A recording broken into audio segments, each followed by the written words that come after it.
Government ఏర్పడ్డప్పటి నుంచి కూడా మేము అడుగుతూనే ఉన్నాము. తారయాపన చేస్తుర్రు. మినిస్టర్ గారు చేద్దాం చేద్దాం అన్నారు, చేయట్లేదు. ఇప్పటికి కూడా చేయట్లేదు.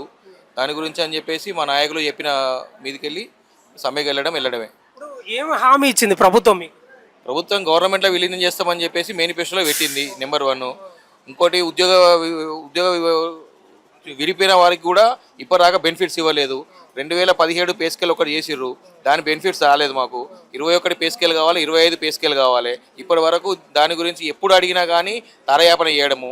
మెయిన్గా కేసీఆర్ గవర్నమెంట్లో యూనియన్లు తీసేసిన తర్వాత మా అధికారుల ఇష్టారాజ్యం అయిపోయింది.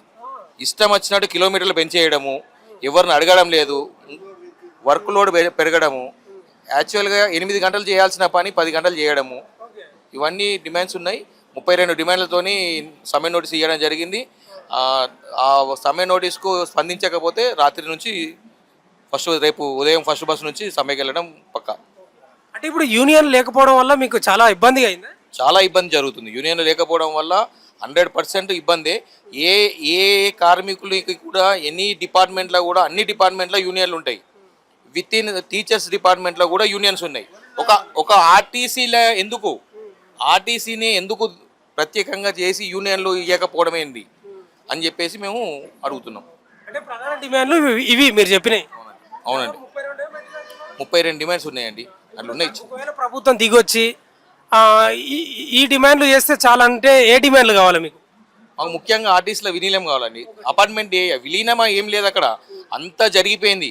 గవర్నర్ కూడా డేట్ ఇచ్చేసారు. ఓన్లీ ఒక అపార్ట్మెంట్ డేట్ ఇవ్వాలి. అపాయింట్మెంట్ డేట్ ఇవ్వడానికి గవర్నమెంట్ ఇప్పటికీ 2.5 సంవత్సరాల నుంచి కూడా కాంగ్రెస్ గవర్నమెంట్ దీన్ని ఇవ్వకుండా తారయాపన చేస్తుంది. ఆ తారయాపన ఎందుకోసం చేస్తుంది అనేది వాళ్ళకే తెలియాలి. ఇంకొకటి ఏంటంటే మహాలక్ష్మి పథకం చేయడం వల్ల గవర్నమెంట్కి ఎంత పేరు వచ్చింది, మేము ఎంత కష్టపడితే ఇవాళ వాళ్ళు ఇచ్చిన 6 గ్యారెంటీలలో ఒక మహాలక్ష్మి పథకం అనేది ఒక్కటే 100% సక్సెస్ఫుల్గా నడుస్తుంది.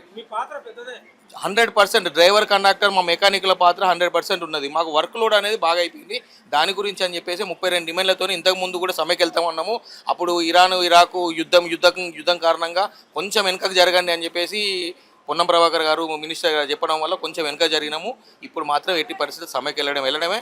లేదు అంటే మేము కోరిన డిమాండ్లు మాకు నెరవేరిస్తే యథావిధిగా బస్సులు నడుస్తాయి రేపటి నుంచి. లేదు అంటే మాత్రం సమ్మెకి వెళ్ళడం ఖాయం. చరిత్రలో లేని విధంగా, ఎప్పుడు చూడని విధంగా ఆర్టీసీ లాభాల్లో ఉంది అని ప్రభుత్వం పదే చెప్తుంది. ఉందా నిజంగానే? లాభాల్లో ఉన్నది అనేది అధికారులను అడగాలి. అది మేము మాత్రం